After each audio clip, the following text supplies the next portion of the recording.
Titanic was never, ever, ever intended to make the crossing intact. It had to go down. It was a death ship. From the day it was put on the drawing boards, it was designed to be a death ship. Why? What's the purpose? Who would do such a dastardly thing? How could anything so monstrous and so huge occur? And what would be the point?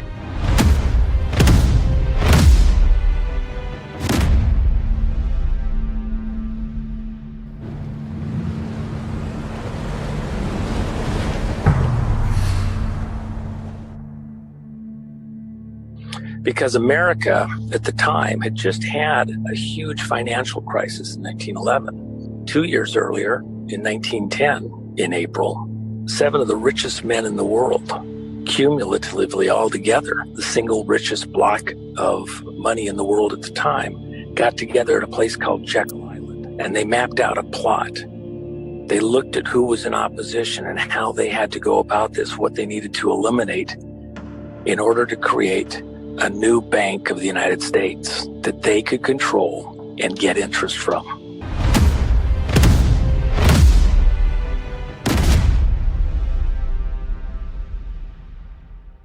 In 1898, Morgan Robinson wrote a book called Futility. It was a novel about an ocean liner that sunk in the North Atlantic after colliding with an iceberg. Now, 14 years later, this would become reality. Though this is one of the most widely talked about and known and researched disasters in naval history, very few people truly understand the real reason for the sinking, the intentional sinking of the Titanic.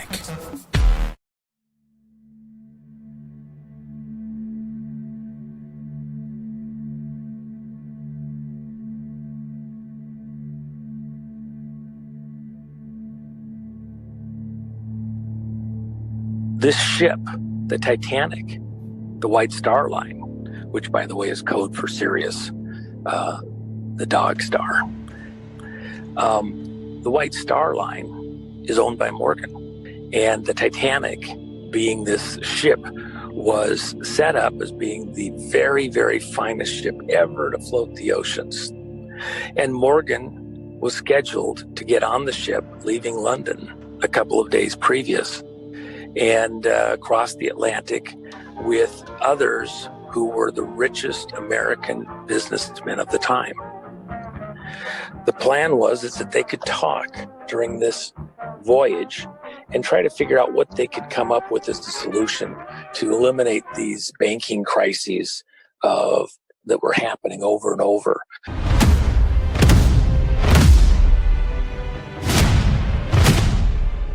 John Jacob Astor, arguably by many people the richest single man on the planet at the time, an American, who opposed a national bank of a type that eventually became what we call the Federal Reserve.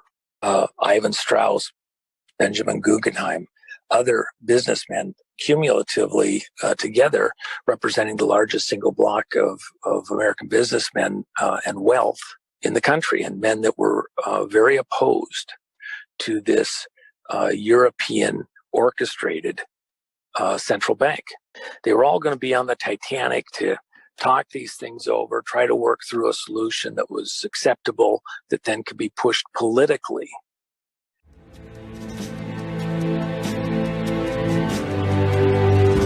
When the RMS Titanic was completed in 1912,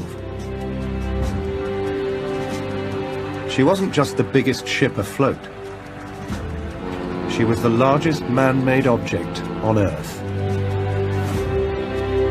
Over 880 feet long and 100 feet tall, she could carry 3,500 people. On the spacious upper decks, mahogany-lined rooms awaited those traveling first class. Crowding onto the lower decks, third-class passengers dreamed of a new life in America. Titanic was the wonder of her world. When they got on the ship, J.P. Morgan's bags, his servants, everything had been brought to the boat, loaded on. He was all ready to go. Everybody was anxiously awaiting his arrival. And of course, being a bit of a diva, he was going to arrive, at the last minute because he's such an important person. And then with very short notice and only a few of the people even on the boat realizing it had happened, apparently he had other things that came up and he couldn't leave suddenly for these very important meetings on the boat and had to stay behind.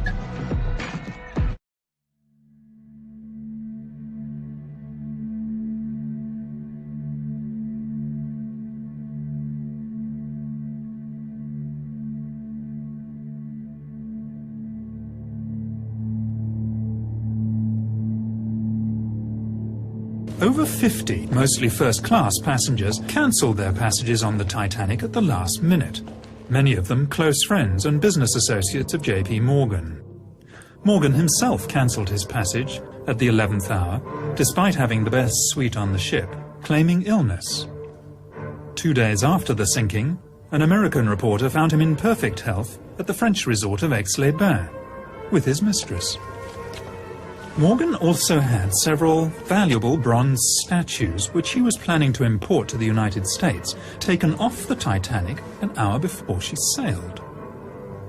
Could Morgan have known the fate of the Titanic fully 4 days before the disaster? If you look at the records, 55, mainly first-class passengers, have also cancelled their voyage. The strangest cancellation of all was the ship's owner, the financier J.P. Morgan. J.P. Morgan. He had promised publicly to go on the maiden voyage, but he cancelled at the last minute on grounds of ill health. And shortly afterwards, the New York Times reporter ran him to earth in the south of France, where he was extremely healthily diverting himself with his mistress. The boat left the dock, and these people up in the first class section were shocked to find out that he wasn't on the boat.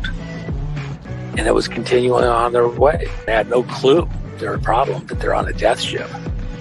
And the cruise goes on. The radio communications capability was such that ships were in fact communicating by wireless radio at that time. Unknown in the public and not released because it was classified was also the capability to radio triangulate position. It was a military secret. And the other ships in the area, the California, the Carpathia, had also tracked icebergs in the area. There's been contention that there was actually even a submarine, a very rudimentary early version, that was in that area at the time. What was going on? Why? Because the Titanic was never, ever, ever intended to make the crossing intact. Is there anyone there? Yes, what do you see? Iceberg, right ahead! Thank you.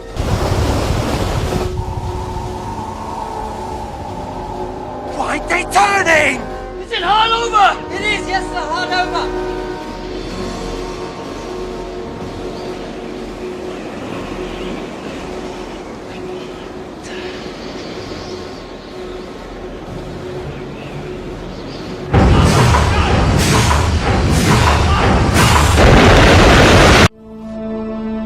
Captain Smith had delayed turning the corner on the outward southern track.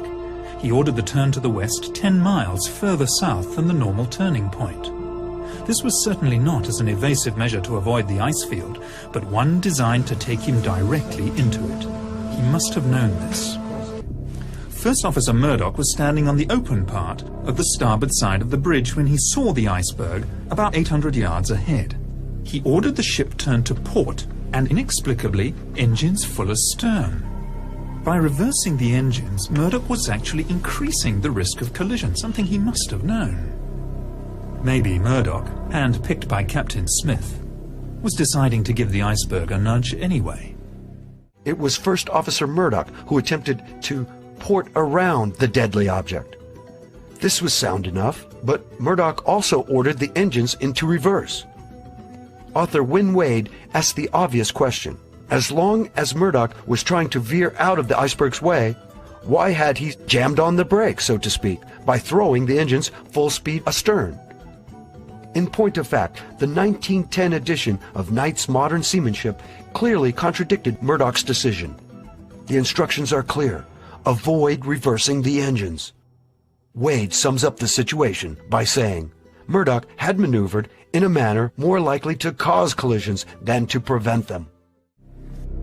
Given that the turning circle of the Titanic was 1,280 yards and the stopping distance 850 yards, Titanic should have been able to avoid the iceberg with the greatest of ease, even allowing for a slight delay while orders were given and the wheel turned the ship to port. So why didn't it? Second Officer Lightoller told the inquiry that before going off duty for the night, he would have been easily able to see an iceberg from 1.5 miles, more probably 2 miles away. He also said that the iceberg would have been just as visible from the bridge as from the crow's nest. Plenty of time to turn and avoid it then. In an emergency such as this, it was never a good idea to turn your broadside to danger. Even if Titanic had rammed the iceberg head-on, it would have stayed afloat. At 11:40 p.m. on the 14th of April 1912, 400 miles off the coast of Newfoundland, the Titanic struck an iceberg.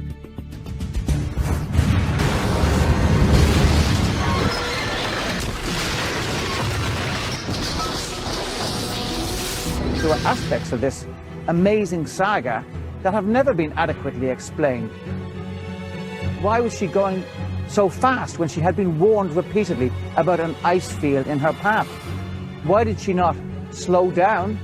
Why did she not divert? The Titanic sailed full speed, maximum speed, across the North Atlantic on a moonless night, star-filled, pitch black, calm waters, ice-cold North Atlantic waters, at full speed into a known field of icebergs.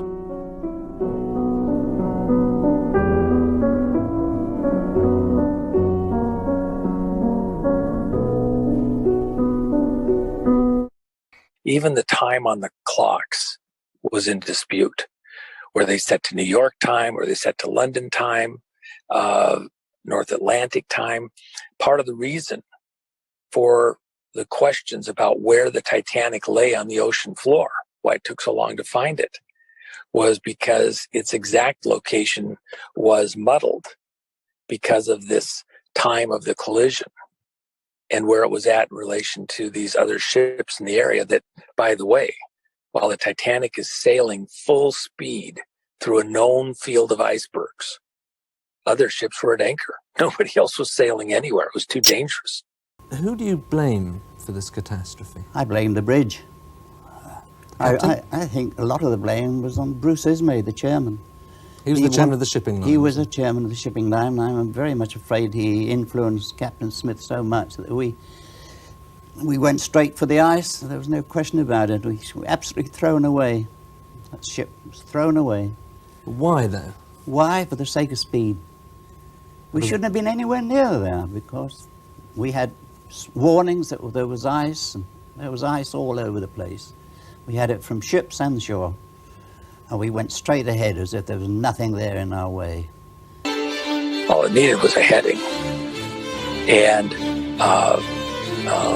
some heading information, steered right to the iceberg. If the iceberg hadn't taken it out, the sub there, according to many, was present in the area to give it the coup de grace. But that wasn't necessary. When that ship went out across the ocean with all of those business people and then other blood sacrifices to that altar position to be taken down, this was these wizards' plot, this plan to get control over America. It looked so relatively minor, innocent, a huge tragedy of the day. Nobody understood the leverage it had on the fate of America, even up to this year, right now.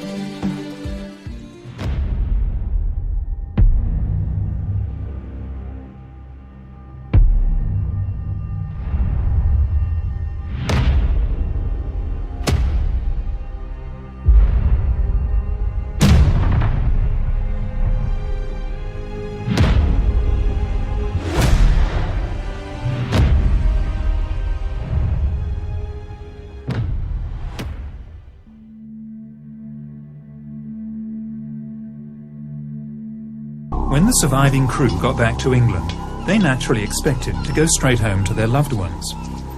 Instead, they were all herded into a railway shed and held for nearly 24 hours before being made to sign pieces of paper. A lot of them were under the impression that they were signing the official Secrets Act. Was someone trying to suppress something here, some vital piece of information? There's a culture of cover-up within the White Star Line. As soon as he was on the rescue ship, Chairman J. Bruce Ismay sent telegrams ahead to White Star HQ in New York. Shannon believes he was already making plans to stop the truth getting out. Ismay has just survived the most traumatic event of his life. And what is his first concern? It's to send telegrams in a code word. His name backwards from Ismay to Yamsey. And I quote, "Think most unwise, keep Titanic crew until Saturday. Most undesirable, have crew New York so long." He wants the firemen brought back to England as quickly as possible. He wants them out of there. He wants them to keep quiet. White Star told the American Inquiry that no fireman had survived. Yet fireman Fred Barrett was still working in their service. At the British Inquiry, Lord Mersey, a patron of the Shipbuilders Guild, didn't call 57 surviving firemen and brushed over the evidence of those who did appear. As the traumatised crew arrived back in England a month later, it appears they were being closely watched. More than 700 of the 900 people employed on the Titanic had died, but for the survivors, the ordeal was not yet over. When the crew gets back to Plymouth, instead of being reunited with their wives and sweethearts, which is what everybody expected, they're held for 24 hours in this damp railway shed, and then they're visited by a very high-up official from the White Star Line and somebody who they believe to be somebody very high up in the government. There's no doubt about it. That basically the Right Act was read to these blokes. Do not talk to the press, do not talk to other people about it. For some reason, these rarely seen mugshots were taken of each and every surviving member of the crew. Was this the intimidation Paddy the Pig had mentioned in his story? There's something about the story that makes absolutely no sense whatsoever, unless you look at it in the terms that there was actually a cover-up.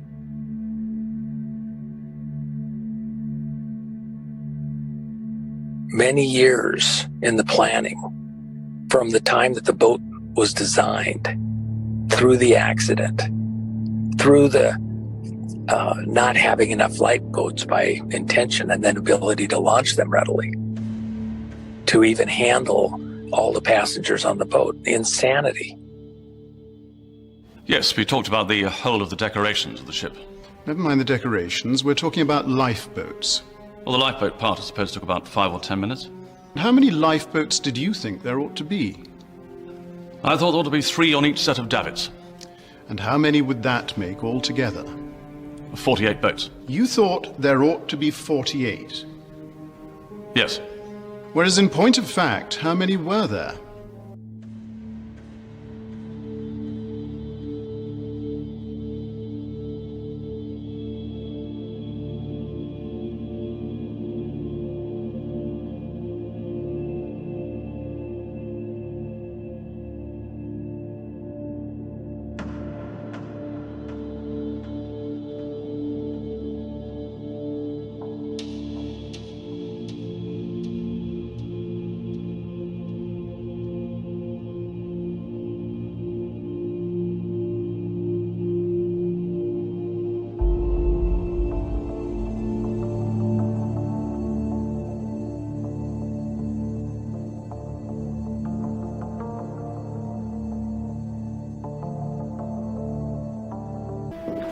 I gather that you yourself gave the instructions for the building of the Titanic. Yes. And of course you considered the question of floatability of the ship in cases of accident or emergency. We did. Did you give any special consideration to the question of providing additional lifeboat accommodation? I think the position was taken that the ship was looked upon as being practically unsinkable. She was looked upon as a lifeboat herself. But this ship can't sink. She's made of iron, sir. I assure you, she can. And she will. It is a mathematical certainty. As water rushes into the starboard side, the ship begins to tilt downwards, listing slightly to the right, and water begins to spill over into the other watertight compartments. Captain Smith is joined on the bridge by Titanic's architect, Thomas Andrews. The water will spill over the tops of the bulkheads at E deck, from one to the next, back and back. There's no stopping it. And the pair go below the deck to assess the damage. It's at this point that Andrews revealed to Captain Smith that she would sink. How much time? An hour. 2 at most. Orders are given to uncover the lifeboats and muster the crew and passengers. It's at this point Captain Smith must have realised that even full to capacity, the lifeboats would only hold 1,178 of the 2,227 passengers and crew on board. And how many aboard, Mr. Murdoch? 2,200 souls on board, sir. Titanic's frantic distress calls are heard by several ships in the vicinity, but they are all too far away, and the closest being SS California had their radio off. I'm shutting down.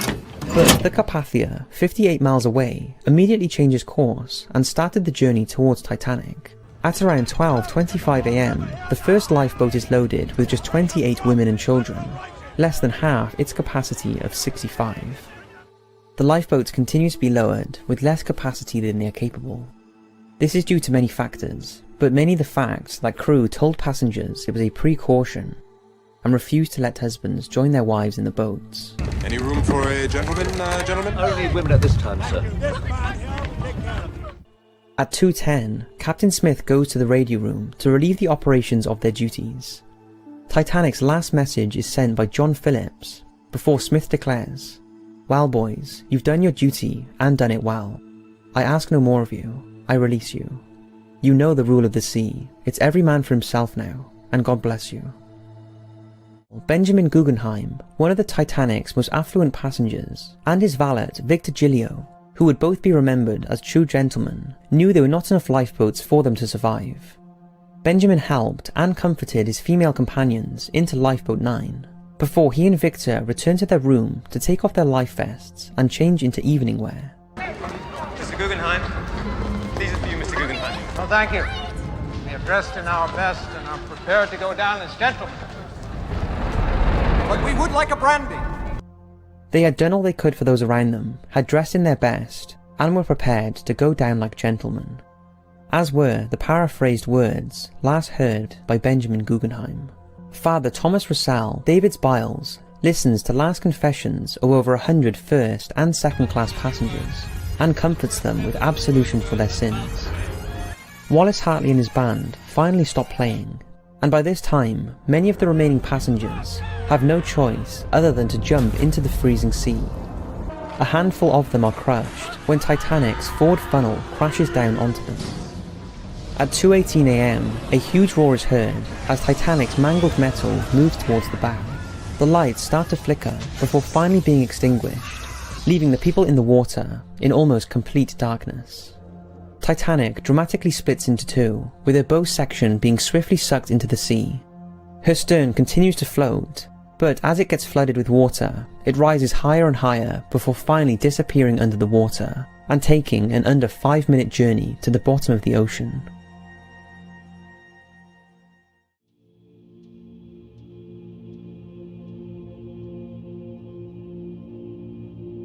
Literally thousands of seamen were out of a job because the coal strike ships were just laid idle. There was no coal to get them to sea. Thousands of sailors are without work, and yet these men choose to throw themselves out of a job.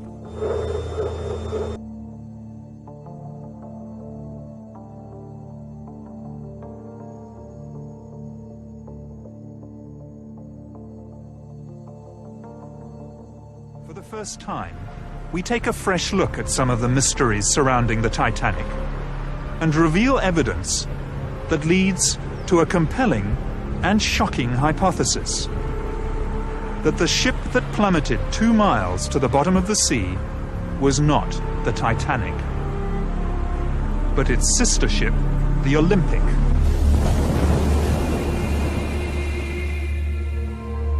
The Titanic and the Olympic were built for the White Star Line by Belfast shipbuilders Harland and Wolff. The first of the new ships, Olympic and Titanic, were to be virtually identical. This represented the White Star Line's survival strategy in the highly competitive North Atlantic passenger market.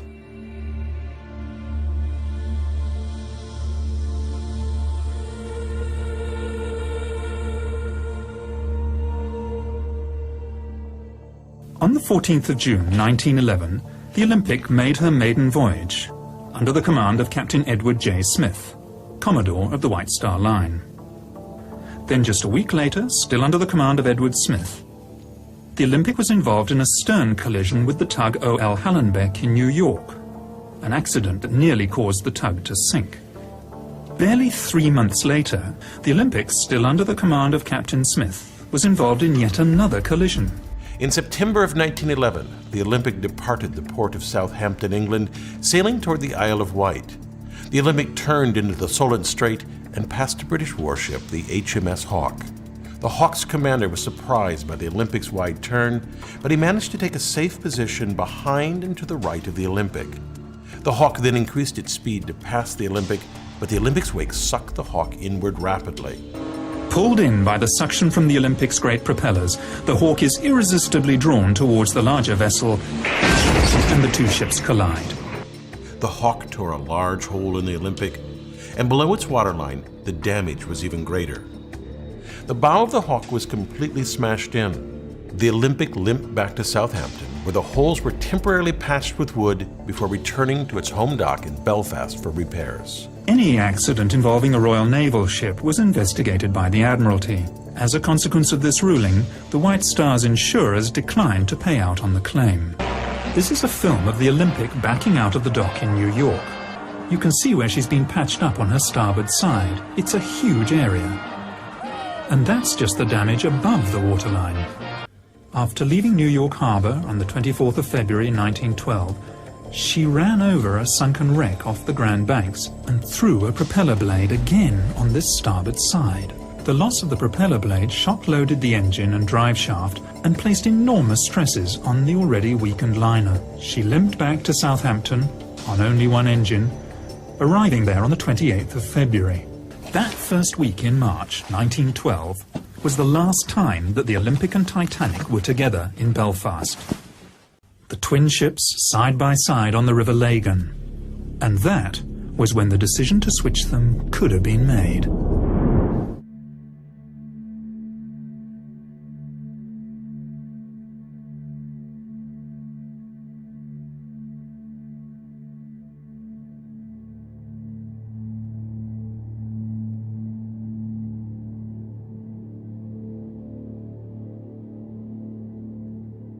At the time of Titanic's maiden voyage, Britain was in the grip of a coal strike. Fuel was in short supply, and ships and men were laid up in Southampton. And yet, White Star Line had difficulty finding firemen and greasers to work below decks on the Titanic. After steaming from Belfast to Southampton, all but 2 of the firemen aboard the ill-fated liner refused to sign up again in Southampton for the voyage across the Atlantic, preferring to wait for employment on another ship. All these men, in the middle of a coal strike, with so many thousands laid off, what did they know? Shortly before Titanic sailed, Chief Officer Wilde, who was to lose his life 3 nights later, wrote a letter to his sister, in which he said, "I still don't like this ship." Strange thing for a man to say, who had just set foot on board the day before. Unless, of course, he realized he was actually on his old ship Olympic,